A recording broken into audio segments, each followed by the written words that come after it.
2 മാസത്തിലധികമായി തുടരുന്ന യുദ്ധം അവസാനിപ്പിക്കാൻ വേണ്ടി അമേരിക്ക മുന്നോട്ട് വച്ചിരിക്കുന്ന നിർദ്ദേശം ഇറാന്റെ ഭാഗത്ത് കിട്ടിയപ്പോൾ ഇറാൻ പരിശോധിച്ചിട്ട് 48 മണിക്കൂർ കൊണ്ട് മറുപടി കൊടുക്കണമെന്ന് പറഞ്ഞിരുന്ന ആ കാര്യം ഇന്നിതാ പാകിസ്ഥാന്റെ മുന്നിലേക്ക് ഇറാന്റെ മറുപടി നൽകിയിരിക്കുകയാണ്. എന്താണ് ആ മറുപടി പറഞ്ഞിരിക്കുന്ന അക്കമിട്ട് പറഞ്ഞിരിക്കുന്ന കാര്യങ്ങൾ എന്നത് ലോകത്തിന് ഇതുവരെ വ്യക്തമായിട്ടില്ലെങ്കിലും ഇറാനിലെ ചില പ്രാദേശിക മാധ്യമങ്ങൾ നൽകുന്ന സൂചന അനുസരിച്ചുകൊണ്ട് റോയിറ്റേഴ്സ് അടക്കമുള്ള അന്താരാഷ്ട്ര മാധ്യമങ്ങൾ കൊടുക്കുന്ന ചില വാർത്തകൾ നമ്മൾ വായിച്ചെടുക്കുമ്പോൾ വരികൾക്കിടയിൽ നിന്ന് മനസ്സിലാക്കിയെടുക്കാൻ പറ്റുന്ന കാര്യങ്ങൾ, നമ്പർ 1, യുദ്ധം അവസാനിപ്പിക്കുക എന്ന് വെച്ചാൽ ഇറാനുമേൽ ഇപ്പോൾ നടന്നുകൊണ്ടിരിക്കുന്ന യുദ്ധം മാത്രമല്ല, ലെബനോനെ ആക്രമിച്ചുകൊണ്ടിരിക്കുന്ന രീതിയും തൽക്കാലം സമ്പൂർണ്ണമായിട്ട് അവസാനിപ്പിക്കണം എന്ന് ഇറാൻ ഈ മറുപടിയിൽ പറഞ്ഞിട്ടുണ്ടത്രേ.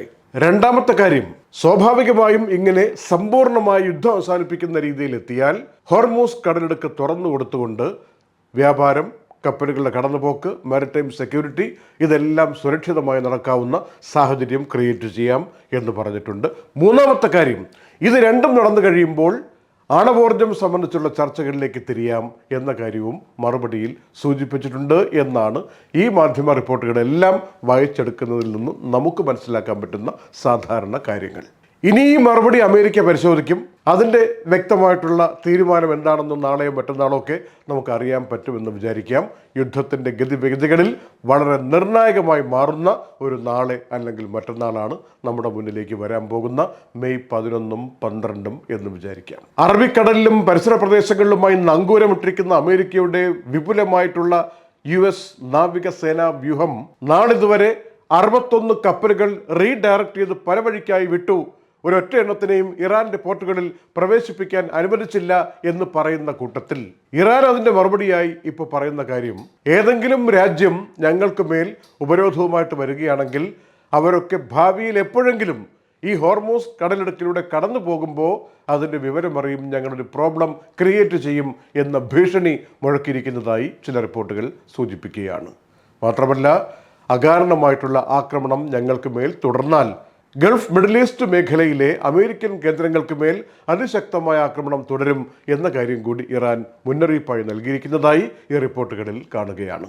ഇന്ന് കുവൈറ്റിന് മേലും UAEക്ക് മേലും ഇറാൻ നടത്തിയ ആക്രമണങ്ങളെ GCC സെക്രട്ടറി ജനറൽ അടക്കമുള്ളവർ എല്ലാവരും ശക്തമായി വിമർശിച്ചു, അപലപിച്ചു. UAEയിൽ 2 ഡ്രോണുകളാണ് വന്നത്, 2നെയും ഇന്റർസെപ്റ്റ് ചെയ്തു. ആർക്കും പരിക്കൊന്നും പറ്റിയിട്ടില്ല. ദുബായിലെ അൽ ജദ്ദാഫിൽ നിന്നുണ്ടായ തീപിടുത്തം സംബന്ധിച്ച്, പുക ഉയർന്നത് സംബന്ധിച്ച് വ്യക്തമായ വിശദീകരണം അധികൃതർ നൽകുന്നത് എങ്ങനെയാണ്?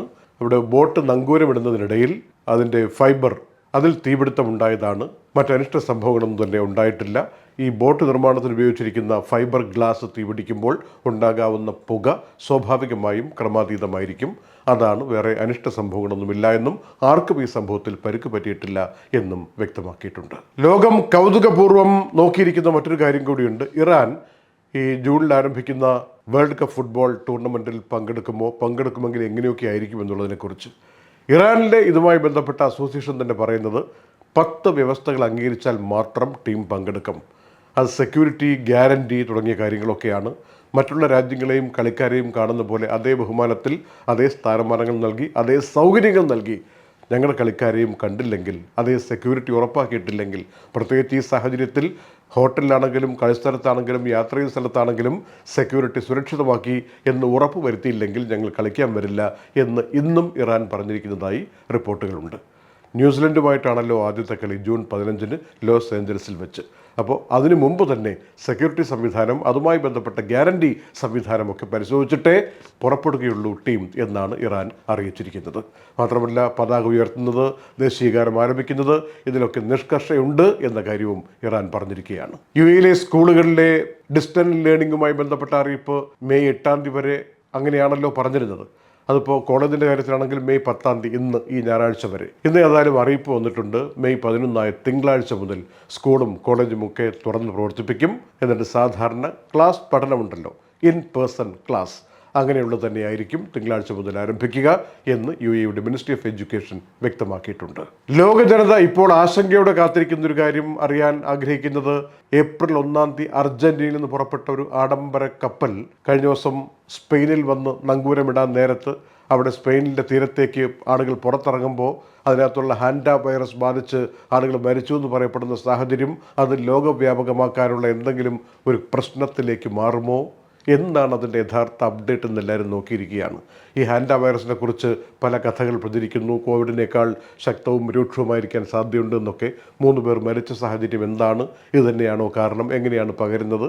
എന്താണ് ഇപ്പോഴത്തെ സാഹചര്യങ്ങളെന്ന് മനസ്സിലാക്കാൻ എല്ലാവരും കാത്തു നിൽക്കുമ്പോൾ 146 പേരുണ്ടായിരുന്ന ആ കപ്പലിൽ നിന്ന് 46 പേരെ ഇന്ന് രാത്രിയോടെ തന്നെ പുറത്തിറക്കി. ആ 46 പേർക്ക് ഒരാൾക്കും ഒരു ലക്ഷണവും ഒരു വൈറസിൻ്റെയും ഇല്ല എന്നാണ് സ്പെയിനിൻ്റെ ആരോഗ്യ വകുപ്പ് നൽകുന്ന സർട്ടിഫിക്കറ്റ്. ബാക്കിയുള്ളവരെ പുറത്തിറക്കുന്ന പരിപാടികൾ വെളുപ്പാങ്കാലം മുതൽ വീണ്ടും ആരംഭിക്കും എന്നും അറിയിച്ചിട്ടുണ്ട്. Night updates supported by Hashim Hypermarket, Kalyan Jewellers, Lulu, Arim Bakers, eLessons.net, Fira Foods, Dhanvantari Ayurveda, Al-Sud Cargo, Gold Star Rent-A-Car, Dr. Rasina's Ayurvedic Clinic, Ain Golden Diamonds, Choco World, Vintage Lux Real Estate, Partha Signature Abu Shagara Sharjah.